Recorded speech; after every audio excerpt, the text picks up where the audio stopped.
Oke, di sini saya akan menjelaskan mengenai masalah yang terjadi pada perubahan biaya hidup. Yang pertama yaitu biaya substitusi. Di sini biaya substitusi itu jadi saat harga barang itu naik, maka seseorang akan cenderung menggantikan barang tersebut dengan barang yang lain. Contohnya yang pertama yaitu ketika harga harga beras naik, maka orang akan menggantikannya dengan jagung. Kemudian apabila harga kopi itu naik, maka seseorang akan menggantikannya dengan teh. Kemudian masalah yang kedua yang muncul yaitu dengan adanya barang baru atau munculnya barang baru. Munculnya barang baru di sini sangat mempengaruhi karena akan lebih banyak varian yang ditampilkan kepada konsumen. Maka di sini harga barang tersebut atau nilai uang itu dianggap lebih unggul atau penting, dan di sini uang diperlukan untuk memelihara standar hidup yang ada. Contohnya ketika HP diperkenalkan, maka seseorang tidak perlu lagi ke warung telepon atau wartel, biasanya kita sebut sebagai wartel. Biasanya kalau di wartel itu kan kita harus membayar dengan uang koin atau kita harus menarik struk pembayaran. Nah, berbeda dengan HP karena HP dimanapun kita bisa menggunakannya. Kemudian yang ketiga yaitu adanya perubahan yang tidak terukur. Jadi di sini contohnya ketika suatu barang dari tahun ke tahun itu mengalami perubahan, atau contohnya ketika suatu barang itu mengalami perubahan baik itu harganya maupun kualitasnya, maka akan sangat mempengaruhi. Jadi contohnya yang lebih relevan yaitu pada saat 2007 Telkom Flexi itu lebih terkenal di masyarakat karena murah. Nah, kemudian di era sekarang ini Telkom Flexi tidak begitu marak di masyarakat karena bisa kita nilai sendiri karena kualitas jaringannya, begitu juga dengan harga yang naik sangat tinggi tersebut tidak sebanding begitu. Ini saya akan menjelaskan tentang deflator harga PDB versus IHK indeks harga konsumen.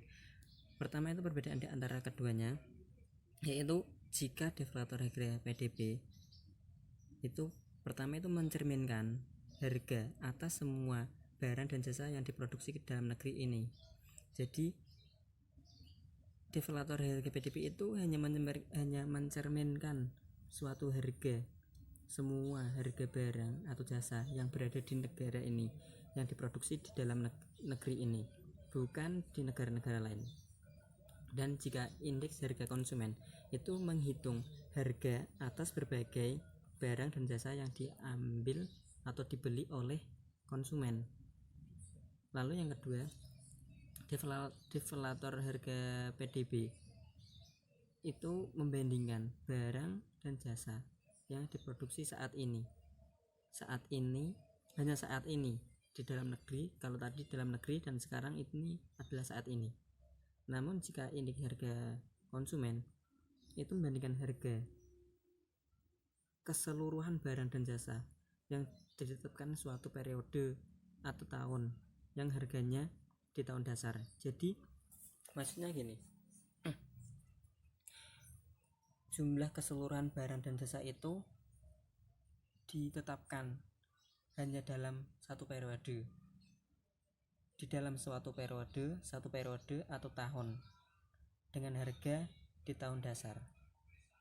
Dan yang kedua, saya akan menjelaskan tentang nilai barang dari waktu ke waktu. Cara mencari nilai barang dari waktu ke waktu itu cukup mudah. Pertama itu upah yaitu nilai uang dari waktu ke waktu. Cara mencarinya, upah dalam dolar tahun kedua sama dengan upah dalam dolar ke tahun 1 dikali tingkat harga tahun kedua dibagi tingkat harga tahun ke-1. Sekian dari saya, terima kasih. Baik, di sini saya akan menjelaskan tentang indeksasi. Indeks biasanya digunakan untuk mengoreksi atau memperhitungkan dampak inflasi ketika membandingkan jumlah uang dari kurun waktu tertentu. Indeksasi adalah koreksi otomatis terhadap uang guna menyesuaikan terhadap inflasi. Hal ini dilakukan berdasarkan undang-undang. Contohnya seperti pensiunan yang disesuaikan dengan harga-harga setiap tahunnya.